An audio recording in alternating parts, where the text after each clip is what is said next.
ମା ମାତୃ ରଚନାବଳୀ ପାର୍ଟ 3 ଧମ୍ମପଦର ଟୀକା। ବିଷୟ ଅଛି କ୍ରୋଧ। ତୁମେ କ୍ରୋଧ ଛାଡ଼ିବ, ଅଭିମାନ ଛାଡ଼ିବ, ସବୁଯାକ ବନ୍ଧନ ଛିନ୍ନ କରିଦେବ। କୌଣସି ନାମ ଅଥବା ରୂପରେ ଯାହାର ଆସକ୍ତି ନାହିଁ, ଯାହା ପାଖରେ ଆପଣାର ସମ୍ପତ୍ତି ବୋଲି କିଛି ନାହିଁ, ତାହାକୁ ହିଁ ଦୁଃଖରୁ ମୁକ୍ତି ମିଳିଥାଏ।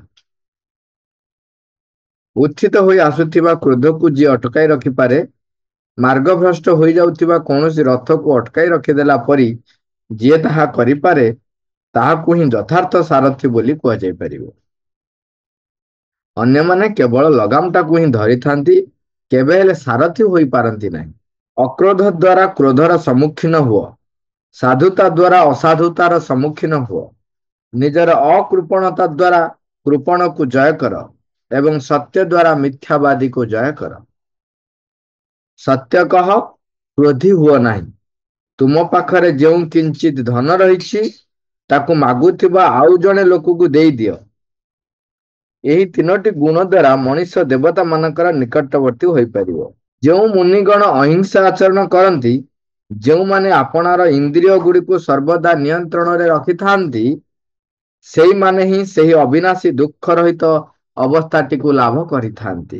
ଯେଉଁମାନେ ସଦା ଜାଗରୁକ ହୋଇ ରହିଥାନ୍ତି ଓ ଆପଣାକୁ ଶୃଙ୍ଖଳା ମଧ୍ୟରେ ରଖିବା ଲାଗି ଅହରହ ପ୍ରୟାସ କରୁଥାନ୍ତି, ଯେଉଁମାନଙ୍କର ଚିତ୍ତ ସର୍ବଦା ଆକାଂକ୍ଷିତ ହୋଇ ରହିଥାଏ, ସେମାନଙ୍କର ସକଳ ଅଶୁଦ୍ଧତା ସର୍ବକାଳ ଲାଗି ହିଁ ଅନ୍ତର୍ହିତ ହୋଇଯାଏ। ଯେଉଁମାନେ ଚୁପ୍ ରହିଥାନ୍ତି, ଯେଉଁମାନେ ଗୁଡ଼ାଏ କଥା କହନ୍ତି, ଆଉ ଯେଉଁମାନେ ଅତି କମ୍ କଥା କହନ୍ତି, ସେମାନେ ସମସ୍ତେ ନିନ୍ଦା ପାଆନ୍ତି। ଏଇଟା ଆଜିର କଥା ନୁହେଁ, ବହୁ ପୁରାତନ କାଳରୁ ହିଁ ଏହିପରି ହୋଇ ଆସିଛି। ଏହି ସଂସାରରେ କେହି ବି ନିନ୍ଦାରୁ ରକ୍ଷା ପାଏ ନାହିଁ। ଜଣେ ବ୍ୟକ୍ତିକୁ କେବଳ ନିନ୍ଦା ମିଳୁଛି ବା ଜଣେ ବ୍ୟକ୍ତିକୁ କେବଳ ପ୍ରଶଂସା ମିଳୁଛି, ଏକଥା କସ୍ମିନ୍ କାଳେ ଘଟେ ନାହିଁ, ଭବିଷ୍ୟତରେ ବି ଘଟିବ ନାହିଁ ଏବଂ ବର୍ତ୍ତମାନ ମଧ୍ୟ ଘଟୁନାହିଁ। ତାହାକୁ ଦୀର୍ଘକାଳ ପରୀକ୍ଷା କରି ଦେଖିବା ପରେ ବିଜ୍ଞ ଲୋକମାନେ ଯଦି ଜଣେ ବ୍ୟକ୍ତିର ପ୍ରଶଂସା କରନ୍ତି, ତାହାର ବୁଦ୍ଧି, ଦୋଷଶୂନ୍ୟତା, ଜ୍ଞାନ ଏବଂ ଗୁଣବତ୍ତା ସକାଶେ ଯଦି ସେମାନେ ତାର ପ୍ରଶଂସା କରୁଥାନ୍ତି, ତେବେ ସୁବର୍ଣ୍ଣ ପରି ଶୁଦ୍ଧ ହୋଇ ରହିଥିବା ତାହାର ନିନ୍ଦା କରିବାକୁ ପୁଣି ଆଉ କିଏ ସାହସ କରିବ? ସେହି ବ୍ୟକ୍ତିକୁ ଦେବତାମାନେ ପ୍ରଶଂସା କରନ୍ତି, ଏପରିକି ବ୍ରହ୍ମ ମଧ୍ୟ ତାର ପ୍ରଶଂସା କରନ୍ତି। ଶରୀରର ପ୍ରକୋପଟି ବିଷୟରେ ତୁମେ ସର୍ବଦା ସାବଧାନ ହୋଇ ରହିଥିବ। ନିଜ କାର୍ଯ୍ୟଗୁଡ଼ିକ ଉପରେ ନିୟନ୍ତ୍ରଣ ରଖିଥିବ। ଦୁରାଚରଣ ଗୁଡ଼ିକୁ ପରିତ୍ୟାଗ କରି ଯାବତୀୟ କର୍ମରେ ନିର୍ଦ୍ଦୋଷ ଆଚରଣର ହିଁ ଅଭ୍ୟାସ କରୁଥିବ। ନିଜେ କହୁଥିବା କଥାର ପ୍ରକୋପଟି ବିଷୟରେ ସାବଧାନ ହୋଇ ରହିଥିବ। ନିଜର ବାକ୍ୟ ଉପରେ ସଂଯମ ରଖିଥିବ ଏବଂ କହିବାର କ୍ଷେତ୍ରରେ ସକଳ ଅନୁଚିତ ମାର୍ଗକୁ ପରିତ୍ୟାଗ କରି ତୁମେ ଆପଣାର କଥାରେ ସଦାଚରଣର ଅଭ୍ୟାସ କରିବ। ମନର ପ୍ରକୋପ ବିଷୟରେ ସାବଧାନ ରହିଥିବ। ନିଜର ଭାବନାକୁ ନିୟନ୍ତ୍ରଣ ରଖିବ। ଭାବନାର ଯାବତୀୟ ଅନୁଚିତ ମାର୍ଗକୁ ପରିତ୍ୟାଗ କରି ତୁମେ ଭାବନାରେ ସଦାଚରଣର ଅଭ୍ୟାସ କରିବ। ଯେଉଁ ମୁନିତୁଲ୍ୟ ଧୀର ବ୍ୟକ୍ତିମାନଙ୍କର ଯାବତୀୟ କର୍ମ ସେମାନଙ୍କର ନିୟନ୍ତ୍ରଣରେ ରହିଥାଏ, ଯେଉଁମାନଙ୍କର ବାଣୀ ସେମାନଙ୍କର ନିୟନ୍ତ୍ରଣରେ ରହିଥାଏ ଏବଂ ଭାବନା ଉପରେ ମଧ୍ୟ ଯେଉଁମାନଙ୍କର ନିୟନ୍ତ୍ରଣ ରହିଥାଏ, ସେଇମାନଙ୍କୁ ହିଁ ଯଥାର୍ଥରେ ସଂଯତ ବୋଲି କୁହାଯାଇପାରିବ। ଯଦିଓ ବିଷୟବସ୍ତୁ ରହିଛି କ୍ରୋଧ, କିନ୍ତୁ ଏଠାରେ ଯୋଉ ଗୁଡାଏ କଥା କୁହାଯାଇଛି, ଯାହା ଉପରେ ଆମର ସତର୍କ ଦୃଷ୍ଟି, ସାବଧାନତା ରହିବା ସହିତ ତା ଉପରେ ଆମର କର୍ତ୍ତୃତ୍ୱ ସ୍ଥାପନ, ନିୟନ୍ତ୍ରଣରେ ରଖିବା, ଯୋଉଟା କି ଆମେ କର୍ତ୍ତୃତ୍ୱ ସ୍ଥାପନ କହୁଛନ୍ତି।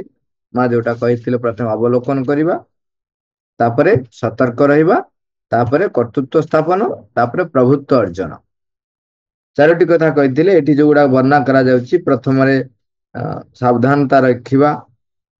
ସାବଧାନତା ରଖିବା ପୂର୍ବରୁ ଆମକୁ ଅବଲୋକନ କରିବା ଯେ ଆମ ଭିତରେ କୋଉ ଗୁଡାକ ରହିଛି, କୋଉ ଗୁଡାକ ନ ରହିଛି। ତାପରେ ସାବଧାନ ରହିବେ ଏବଂ ସାବଧାନଟା ପୁଣି କେମିତି, ସବୁବେଳ ପାଇଁ ସାବଧାନ ରହିବେ। ତାପରେ କର୍ତ୍ତୃତ୍ୱ ହାସଲ କରିବେ। ପ୍ରଥମେ କ୍ରୋଧ କଥା ଆରମ୍ଭ କଲେ। କ୍ରୋଧ, ଅଭିମାନ तापर कहले बंधन, एपरिकी कौनसी नाम कौनसी रूप एटी कुहाउछि क्रोध अभिमान सब जाक बंधन।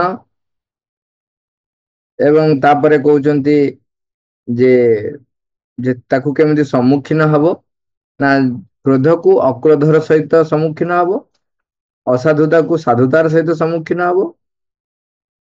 एवं कहउचंती तमे सत्य कुह प्रति हुओ नाही, कौनसी धन संपत्ति सहित आसक्ति युक्त हुओ ना नहीं, अहिंसा इंद्रिय उपरे सर्वदा नियंत्रण, सदा जागरूक श्रृंखला रहिबा। एवं तापर कहउचंती जे ए संसार रे समस्ते केही भी निंदारु रक्षा पाती नहीं। आउ एमती किछि नहीं जने व्यक्ति जे सबु बेले केवल निंदा केवल प्रशंसा, जने केही केवल निंदा बा जने केही केवल प्रशंसा ताकू पाइबो बोली एमती केबे हुए नहीं। तापर जो कथाटी कहले जो माननकु से कहउछन को माननकु हेतिबो ना जो माननकु विज्ञ लोक माने दीर्घ काल परीक्षा करी देखि सारिबा परे प्रशंसा करନ୍ତି। तेणु सेमानंक भितरे दोष शून्यता थाए, सेमानंक भितरे यथार्थ ज्ञान थाए, यथार्थ गुणवत्ता थाए। सेई मानंकु ही विज्ञ लोक माने दीर्घ काल परीक्षा करिबा परे प्रशंसा करନ୍ତି एवं सेमानंकु देवता माने भी प्रशंसा करନ୍ତି। तेणु सेठी कहउछन सेमानंकर निंदा आ किए बा साहस करिबा।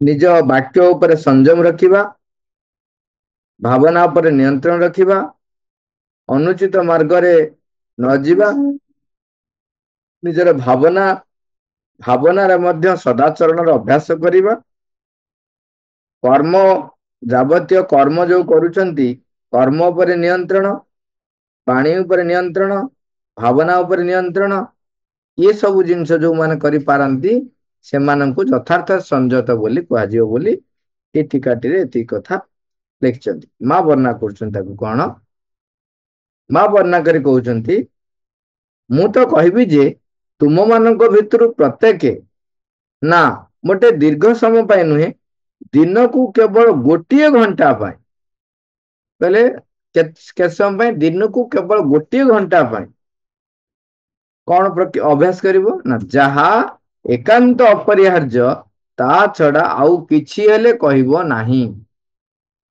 माने गोटे दिन रे गोटे घंटा पाई आमे अभ्यास करिबा जे जहा एकांत अपरिहार्य ता छड़ा आउ किछि हेले कहिबो नाही। ए जो छोट छोट अभ्यास जो कहंती करिबा पई एटा गोटे छोटिया अभ्यास टे भी जदि आमे प्रचेष्टा करिबा तेबे ता ऊपर हमर क्षुद्र विजय हासिल हे गला परे बृहत विजय हासिल हे परिबो। बाकुजिन गोटिए बोली अधिक शब्द कहबो नाही, गोटिए कम शब्द भी कहबो नाही। एईटा भारी ओडुआ कम शब्द न कहया गले आमे कोन करू मौन रहि जाई परिबो, किंतु से कहउचंती गोटिए शब्द कम कहबो नाही, गोटिए शब्द अधिक भी कहबो नाही। निज जीवन रु गोटिए घंटा नियो जेते बेले सबुठारु अधिक सुविधाजनक हेउछि सेतिकी बेले घंटाटे नियो। सेई समयटिरे आपणाकु अत्यंत निकटवर्ती भावरे निरीक्षण कर एवं जेतिकी एकांत अपरिहार्य केवल सेतिकी शब्द उच्चारण कर। आपण एटी जदि कोठी पिला मान पाखरे आलोचना करिवे से माने सब गमातिया करी कहिबे सांग सांग कहीं ना जो मानकर आ प्रति बा आपण कथा प्रति स्पृहा नथिबो से सांग सांग गमातेरे कहिबे कोन ठीक अछि मु सोइला बेले नै जीव घंटाटे आ